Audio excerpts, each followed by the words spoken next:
Ұлы әкесін кешкі асқа мейрамханаға шақырды. Әкесі алдындағы тамағын байқамай өзінің үстіне төгіп алды.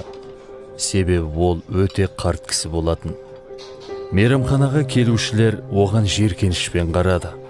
Алайда ұлы оған сондай сабырлы еді. Әкесі тамағын жеп болған соң, ұлы оны әжетханаға алып кірді. Ол әкесінің киімдерін тазалап, шаштарын тарап, көзілдірігін жөндеп берді. Олар әжетханадан шыққан кезде, мейрамханаға келушілердің бар назары тек соларда еді.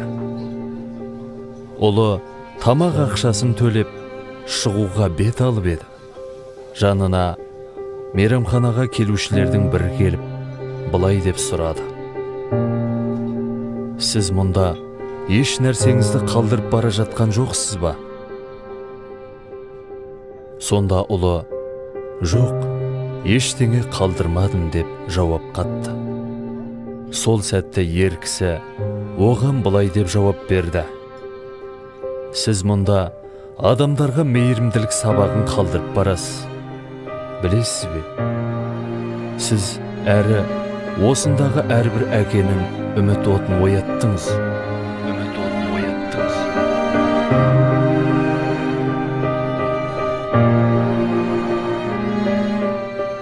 Сіз үшін алғаш болып қамқор жасағанға қамқор етіңіз.